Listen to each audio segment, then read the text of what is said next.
Méditons avec le pasteur Ertis. Méditons avec le pasteur Ertis. Lundi 8 juin, le lecteur de la Bible 2020 a prévu 2 Samuel 1, 17 à 27. Pour approfondir la méditation, il y a des questions qui nous sont posées. La première, y a-t-il un exemple à suivre ou à ne pas suivre? Quel verset m'interpelle le plus? Pour ma prière, y a-t-il quelque chose que Dieu me montre, dont j'ai à me repentir, auquel croire et obéir, pour lequel le remercier et le louer, pour lequel lui formuler ma demande? Comme c'est la nouvelle semaine, voici les versets de la semaine, c'est-à-dire un verset à mémoriser en déant une semaine, parce que la parole de Dieu est la nourriture pour notre âme et c'est une arme aussi. Verset de la semaine, Psaume 91, verset 2. J'ai dit à l'Éternel, mon refuge et ma forteresse, mon Dieu en qui je me confie. Psaume 91, verset 2. Ici, il s'agit du chant de l'arc. Prions. Seigneur, merci pour ce témoignage que nous voulons étudier en ce moment. Nous savons qu'il y a des leçons très importantes ici. Seuls, nous ne saurons rien dénicher, rien comprendre, rien retenir. Nous avons besoin de toi, de ton Saint-Esprit, pour qu'il nous conduise pendant ce temps. Au nom de Jésus-Christ. Amen. Shalom, bien-aimés, que Dieu bénisse la nouvelle semaine qui s'ouvre devant nous. Nous allons commencer à partir du 17e verset et voir le 18e. Nous allons lire selon la version Darby. Dieu prononça cette complainte sur Saül et sur Jonathan. Il y exprime sa douleur sur le désastre des chefs d'Israël et de leur armée. Mais ce chant de l'arc doit être appris par les fils de Juda. Verset 18. Il est un enseignement pour eux. Témoins du désastre d'Israël, ils devaient savoir comment l'éviter eux-mêmes à l'avenir. Saül avait été vaincu par les archers. 1 Samuel 31, 3. Quand lui-même était privé de cette arme. Nous apprenons en effet par 1 Chronique 12, 1 à 7, qu'avant la défaite de Saül, le corps des archers appartenant à la tribu de Benjamin et en grande partie à la famille du fils de Kis s'était rallié à David et l'avait rejoint à Tchiklag. De là, cette très grande peur de Saül devant les archers. Ce chant de l'arc est un refrain poignant. Comment les hommes forts sont-ils tombés? Verset 1, 19, chapitre 1, verset 19. Comment les hommes forts sont-ils tombés au milieu de la bataille? Verset 25. Comment sont tombés les hommes forts et sont péris les instruments de guerre? Verset 27. Quelle heure avait-il donc manqué? L'arc par lequel aussi Saül avait été vaincu. Partout dans l'Écriture, l'arc est l'emblème de la force pour vaincre l'ennemi. Avec l'épée, on l'attaque corps à corps. On attaque l'ennemi corps à corps. Avec l'arc, on le combat à distance, en s'opposant à son approche. L'archer voit venir l'ennemi de loin, se rend compte de ses mouvements et de ses desseins et le couche à terre avant qu'il ait attaqué. L'arc est une arme plus intelligente que l'épée, mais elle est avant tout le symbole de la force, car il faut des mains et des bras puissants pour le bander et s'en servir. Les hommes forts d'Israël, Saül en tête, avaient rencontré l'arc d'un ennemi qui était plus fort qu'eux. L'erreur qui les avait conduits à la ruine était d'avoir estimé leur force suffisante. Mais la force ne va pas sans la dépendance, car elle n'est pas en nous-mêmes, mais en celui qui la possède infaillible pour nous. Jésus-Christ, homme, en est l'exemple. Il n'a voulu chercher sa force qu'en Dieu et n'aurait pas été l'homme parfait sans cela. Percé par les archers, d'après Genèse 49, 23, 24, sa force ne l'a pas abandonné. Lorsqu'en apparence sa faiblesse succombait sous la puissance de l'ennemi, son arc était demeuré ferme, sa force en son entier. Elle n'existait que dans la dépendance. Les bras de ses mains étaient souples par les mains du puissant de Jacob. Dans sa vie, n'avait-il pas déjà manifesté la puissance de Dieu par une dépendance complète de lui? Tous ses actes en faisaient foi. C'est ainsi qu'au tombeau de Lazare, montrant sa force par la résurrection des morts, il ajoute « Père, je te rends grâce de ce que tu m'as entendu. » Jean 11, 41. Dans sa mort, quoique crucifié en faiblesse, il fut néanmoins la puissance de Dieu. Devant la croix, toute la force de l'homme et de Satan fut réduite à néant. Par la mort, il a vaincu celui qui avait la puissance de la mort. C'est là surtout que son arc est demeuré ferme, que les bras de ses mains furent souples par les mains du puissant de Jacob. Sa résurrection est la démonstration publique de cette puissance de Dieu dans laquelle il s'est confié. Dieu l'a déclaré fils de Dieu en puissance en le ressuscitant d'entre les morts.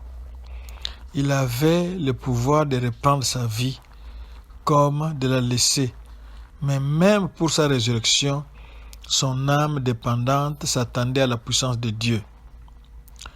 Tu n'abandonneras pas mon âme au Sheol, tu ne permettras pas que ton sein voie la corruption. D'après le psaume 16, 10. Tu m'as répondu d'entre les cornes des buffles. Psaume 22, 21. Il m'a fait monter hors du puits de la destruction, hors d'un bourbier fangé, et il a mis mes pieds sur un roc. Psaume 40, verset 2. Il a été ressuscité d'entre les morts par la gloire du Père. Romains 6, 4. L'excellente grandeur de la puissance de Dieu a été opérée dans le Christ en le ressuscitant d'entre les morts. Éphésiens 1, 19 à 20. Ce n'est pas tout. Son arc demeura ferme, sa force en son entier, à toujours. Quand le Fils de l'homme viendra pour juger le peuple, l'arc d'airain qui atteindra les pécheurs sera dans sa main. Là encore, ce sera son Dieu qui le scindra de force, qui enseignera ses mains à combattre. Psaume 18, 32, 34. C'est dans cette dépendance qu'il transpercera ses ennemis sans qu'ils puissent se relever. Verset 38. Ses flèches seront aiguës et atteindront le cœur des ennemis du roi. Psaume 45, verset 5. Oui, son arc demeure ferme et les bras de ses mains sont souples par les mains du puissant de Jacob, jusqu'à ce qu'il vienne s'asseoir à toujours sur le trône de sa puissance. L'homme peut avoir un arc, mais entre ses mains il fait défaut au moment de s'en servir. Les fils d'Éphraïm, armés et tirant de l'arc, ont tourné le dos le jour du combat. Psaume 78, verset 9. Et quant aux ennemis du Seigneur, l'arc des puissants est brisé. 1 Samuel 2, Psaume 46, verset 9, Jérémie 49, verset 35, Osée 1, 5 et 2, 18. Quant à nous, chrétiens, notre arc peut rester en son entier à condition que nous mettions notre confiance en Dieu qui nous communique sa force. Va avec cette force que tu as, dit l'Éternel à Gédéon, d'après Juges 6, 14. Et l'apôtre lui-même faisait l'expérience que, quand il était faible, alors il était fort. 2 Corinthiens 12, 10. Rien n'est plus faible qu'un chrétien qui a abandonné Christ comme sa force. Sachons donc nous servir de notre arc et, semblable à Christ, les bras de nos mains seront souples par les mains du puissant de Jacob.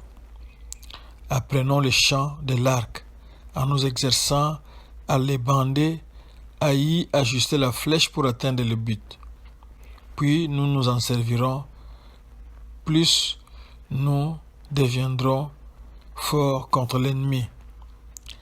Les archers de Benjamin qui s'étaient réfugiés auprès du fils d'Isaïe, fidèles de la 11e heure, peu avant la défaite d'Israël, montraient par là qu'ils ne se confiaient pas en leur arc, avec Saül pour maître, mais dans la force de David méprisé. Faisons comme eux, entourons le roi rejeté. Ne gémissons pas sur nos faiblesses, comme si elles étaient sans ressources. S'insérez ni la foi ni la confiance en Christ. Comptons avec une très humble dépendance sur sa force qui affermira nos mains, afin de combattre pour lui jusqu'au jour où, la lutte terminée, nous entrerons dans son repos éternel. La complainte de David est l'expression touchante des affections de cet homme de Dieu. Un cœur rempli d'amour n'a pas de place pour les ressentiments et les griefs. S'il avait autrefois gémi sous les accusations injustes de la haine, il a maintenant tout oublié. Pas un mot de reproche contre celui dont les os reposaient sous les tamaris de Jabès. Mais oublier n'est pas assez pour ce cœur admirable. Il aime à se souvenir. Il se rappelle que Saül avait été celui qui avait reçu l'onction de l'Éternel, le porteur de son témoignage, qu'il a conduit son peuple à la victoire. Il reconnaît les dons naturels qui les rendaient aimables pendant sa vie et attiraient sur lui l'amour d'Israël. Il le voit revêtant magnifiquement les filles de son peuple. Son chant exprime le respect et la douleur au sujet de celui qui l'avait toujours haï et persécuté. S'agit-il d'Israël qu'en un jour de faiblesse, il avait pensé combattre en se joignant aux Philistins? David s'identifie maintenant avec lui et pleure avec ses larmes. La joie peut être la part des filles des incirconcis, mais David ne la partagera jamais. Que les montagnes de Gilboa, témoins de la défaite du peuple de Dieu, soient maudites. Son angoisse au sujet de Jonathan est sans borne. Ah, comme le cœur tendre du fils d'Isaïe estimait l'affection de son ami. Je suis dans l'angoisse à cause de toi, Jonathan mon frère. Tu étais pour moi plein de charme. Ton amour pour moi était merveilleux, plus grand que l'amour des femmes. Au verset 26. Affection entièrement désintéressée, ce qui serait difficilement celle d'un autre sexe. En effet, Jonathan s'était dépouillé de sa dignité et de sa gloire et de l'arc de sa force pour emparer David au jour de sa victoire sur Goliath. Puis, avec toute la chaleur de ses convictions, il avait plaidé la cause de son ami.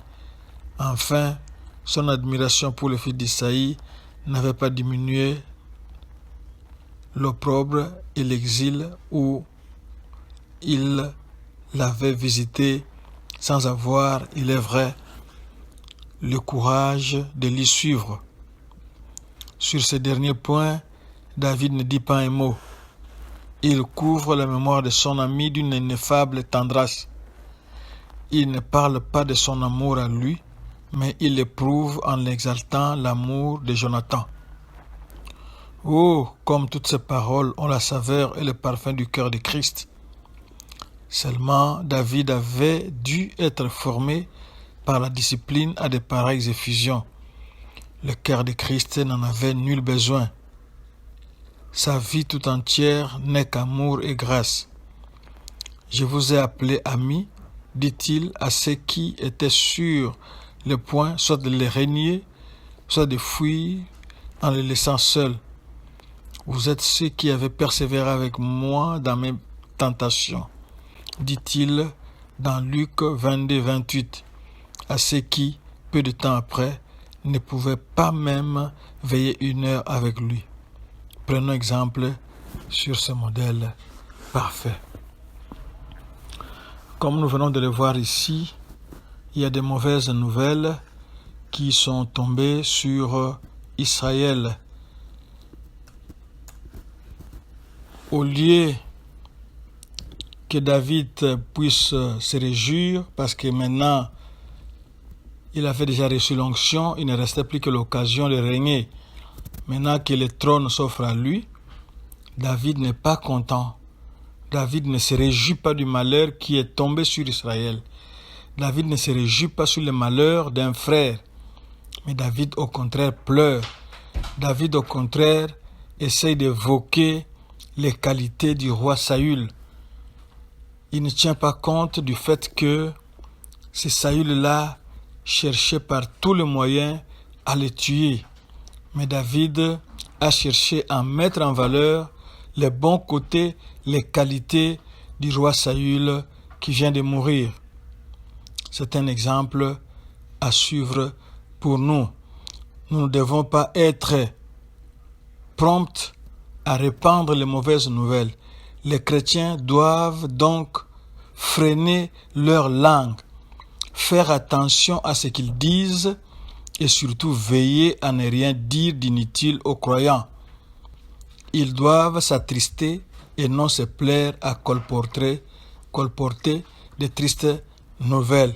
C'est comme ça qu'il est dit dans le texte, ne l'annoncez pas dans Gath, parce que Gath, c'est le pays des Philistins. Gath, ce sont des incirconcis. Gath, c'était les ennemis d'Israël. Ils vont certainement se réjouir. Mais David, qui est d'Israël, est frappé par la perte qui est survenue à la tête de leur pays, de leur nation. C'est comme ça qu'il fait le deuil. Bien sûr, si on l'annonce, les Philistins vont se réjouir. C'est pour cela qu'il faut savoir surveiller sa langue. Que Dieu nous aide. Seigneur, merci pour cette leçon combien actuelle. Combien sommes-nous prompts à répandre les nouvelles de nos frères, de nos sœurs qui sont tombés dans l'un ou l'autre péché. C'est ce qui réjouit les païens et les rend encore incrédules. Et ils se frottent les mains et ils se confortent en disant « Nous sommes tous des hommes, nous sommes tous semblables. » Seigneur, nous te demandons pardon pour toutes les fois où nous avons colporté les nouvelles de tes enfants qui sont tombés dans l'un ou l'autre péché, qui ont été l'objet d'un scandale. Veuille nous pardonner, mais donne-nous aussi la force de maîtriser notre langue afin de ne pas être la source qui répand les péchés des autres, qui répand les mauvaises nouvelles qui sont arrivées dans le corps de Christ. C'est au nom de Jésus que nous avons prié. Amen. Vous pouvez retrouver cette méditation dans www.églisedoxadeo.com ou bien sur Facebook Doxadeo Lushi, sur Twitter et YouTube Doxadeo Lubumbashi. Shalom et que Dieu vous bénisse.